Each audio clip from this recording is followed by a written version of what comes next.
नमस्कार दोस्तों, मैं नितिन और स्वागत है आपको मेरे चैनल टेक नितिन पर। दोस्तों, फ्रैंकलिन टेम्पलेटन म्यूचुअल फंड ने जो है अपने 6 जो डेप्ट स्कीम थी वो कम्प्लीटली बंद कर दी है। तो वो जो स्कीम्स क्यों बंद कर दी गई और क्या रीज़न है, उसके साथ साथ आपको पैसा यदि आपने इस म्यूचुअल फंड में इन्वेस्ट किया था इन स्कीम में तो कैसे वापस मिलेगा, ये सारी जानकारी आज के वीडियो में आपको कम्प्लीटली देने वाला हूँ। सो इस वीडियो के साथ बने रहेगा और आपको वीडियो अच्छा लगता है तो लाइक बटन जरूर प्रेस कीजिएगा, सब्सक्राइब कीजिएगा इसी तरह के वीडियोस के लिए। तो चलिए हम हमारी वीडियो शुरू करते हैं। दोस्तों देखिए, मैं economictimes.com पे हूँ और यहाँ पे जो है मैं बेसिकली न्यूज़ पढ़ रहा था, इसलिए मैंने सोचा कि चलो आपको बता दें कि क्या रीज़न है। तो देखिए यहाँ पे लिखा है, Franklin Templeton mutual fund has voluntary decided to wind up 6 of its fix income डेप्ट schemes effectively from April 23 2020। Okay, so ऐसा है कि फ्रैंकलिन टेम्पलेटन म्यूचुअल फंड ने जो है अपनी जो सर्विसेज थी डेप्ट फंड की वो कम्प्लीटली बंद कर दी है अप्रैल 23 से 2020। Okay, the fund house has taken a step as it believes the market will not return to normalcy soon because of कोविड-19 डिसरप्शन। तो ये इसलिए बंद कर दी गई है क्योंकि इस म्यूचुअल फंड को ऐसा लग रहा है कि जो मार्केट है हमारा कोविड-19 की वजह से नॉर्मल जल्द से जल्द नहीं होगा, इसको नॉर्मल होने में काफ़ी समय लगेगा। इसलिए इन्होंने ये काफ़ी बड़ा स्टेप यहाँ पे लिया है। उसके बाद द 6 स्कीम्स नेमली, तो अभी आपको यदि आपने इन म्यूचुअल फंड में इन्वेस्ट किया तो मैं वो सारी 6 के 6 स्कीम आपको बता देता हूँ कि कौन सी है जो बंद हुई है। तो देखिए, सबसे पहली है Franklin India low duration fund. Okay, then है second Franklin India dynamic accrual fund. Okay, उसके बाद Franklin India credit risk fund, then Franklin India short term income plan. Okay, then Franklin India Ultra Short Bound Fund, and last one is Franklin India Income Opportunities Fund।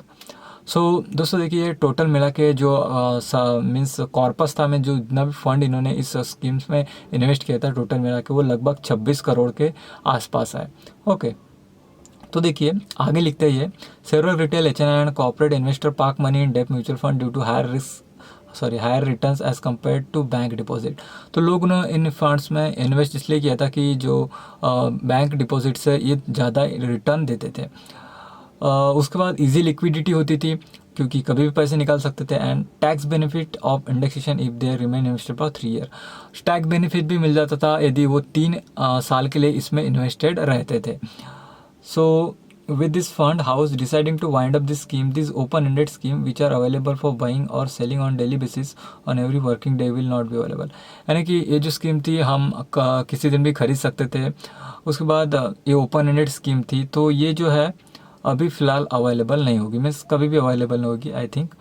सो उसके बाद ये लिखते हैं, starting from April 24 existing investor in this scheme will not able to withdraw their investment. ठीक है, सो जो पहले से जो इस स्कीम में इन्वेस्टर है या फिर जिन्होंने इन्वेस्टमेंट किया था इस चेक में, वो आप अपने जो पैसे अभी फ़िलहाल विड्रॉ नहीं कर पाएंगे। ओके, उसके बाद कुछ फ्रेश परचेसेस इस स्कीम में उन्हें करना है तो वो भी वो नहीं कर पाएंगे। उसके बाद ये जो स्कीम्स थी इसको यदि इक्विटी म्यूचुअल फंड में ट्रांसफ़र करना है तो वो भी अभी वो नहीं कर पाएंगे अप्रैल 24 से। या फिर सिस्टमेटिक विड्रॉल्स जो जिनका था ऐसे स्कीम में, वो भी अभी नहीं कर पाएंगे। तो to meet their monthly expenses, यानी अपने मंथली खर्चे चलाने के लिए जो ऐसी चीज़ें जो करते थे वो अभी अप्रैल 24 से नहीं कर पाएंगे क्योंकि ये जो स्कीम है कम्प्लीटली बंद हो चुकी है। ठीक है, अब देखिए इन आपको पैसा कैसे मिलेगा। Many retail investor and HNIs who invest in this scheme as a part of fix income asset allocation will be hit as the money will be blocked. So इन्होंने कहा है कि मनी ब्लॉक होने की वजह से इनको मीन्स जो इन्वेस्टर थे उनको काफ़ी कुछ फ़र्क पड़ेगा। उसके बाद and no liquidity will be available for their portfolios में जो लिक्विडिटी होती थी कि जो लोग थे कभी भी पैसे अपने निकाल सकते थे, वो उनके लिए अभी वो पैसा नहीं निकाल पाएंगे, मीन्स लिक्विडिटी उनके लिए नहीं रहेगी। उसके बाद बोला है, significantly reduce liquidity in Indian bond market for most डेब्ट securities and unprecedented level of redemption following covid outbreak and lockdown has compelled to take this decision. Means lockdown की वजह से और कोविड-19 का जो डिसीज़ है उसकी वजह से इन्हें डिसीज़न लेना पड़ा है। सो ये सब कुछ उन्होंने बोला है।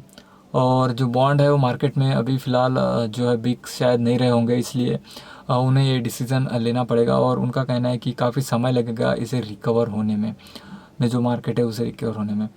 उसके बाद the current lockdown on the account of कोविड-19 pandemic has led to risk aversion amongst investor and there are no takers for lower rated and unrated paper. Yield of lower rated paper are high on the market and there is no price discovery. ठीक है, तो price उसकी specific discover नहीं है उन bonds की, forcing the fund house to take this decision.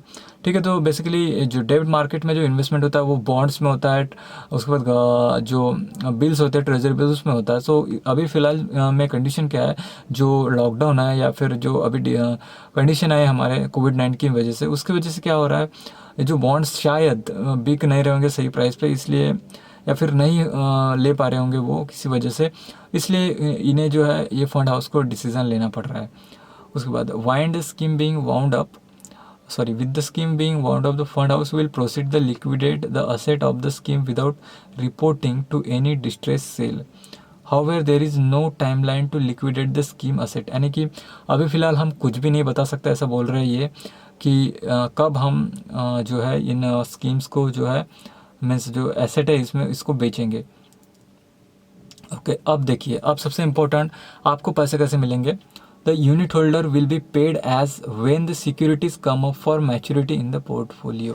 यानी कि जो मैच्योरिटी के लिए जो अमाउंट आएगा, मीन्स जो डेट आएगी जिनके बॉन्ड्स मीन्स जो पोर्टफोलियो है इन्वेस्टर का, तो उनका जब मैच्योरिटी डेट आएगा या फिर जो मैच्योरिटी पीरियड रहेगा बॉन्ड्स का, तब जो है इनको बेचा जाएगा और जो इन्वेस्टर है उनको उनके पैसे लौटा दिए जाएंगे.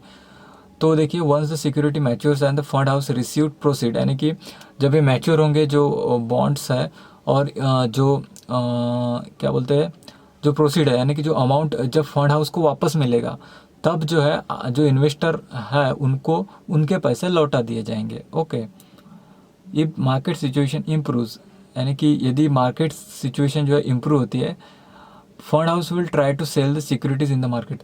अब फंड हाउस ने ऐसा भी कहा है, यदि मार्केट में सिचुएशन इम्प्रूव होती है तो जो फंड हाउस है वो बॉन्ड्स को बेचने की कोशिश करेगा, और यदि वो बिक जाते हैं तो आपके पैसे वहाँ पे आप निकाल पाओगे बड़ी आसानी से. Okay, typically shorter the duration of portfolio, faster the scheme is likely to be wound up. The unit holder can expect payment accordingly. ठीक है, तो जैसे जैसे मैच्योरिटी का पीरियड शॉर्ट रहेगा तो जल्दी मिलेगा, लॉन्ग रहेगा तो थोड़ा समय लगेगा, लेकिन उसके हिसाब से जो है जो इन्वेस्टर है उनको उनके पैसे मिल जाएंगे. सो ये ऐसा कुछ इन्होंने लिखा है. ये जो बेसिकली न्यूज़ में पढ़ रहा, ये economictimes.com पे पढ़ रहा हूँ. सो देखिए, इस तरह से इन्होंने काफ़ी बड़ा डिसीजन ले लिया फ्रैंकलिन टेम्पलेटेशन म्यूचुअल फंड ने अपने 6 डेब्ट स्कीम्स बंद करके. सो उम्मीद करता हूँ आपको वीडियो अच्छी लगी होगी. वीडियो अच्छी लगी है तो लाइक बटन आप जरूर प्रेस कीजिएगा और सब्सक्राइब कीजिएगा इसी तरह के वीडियोज़ के लिए. Thank you very much and have a nice day.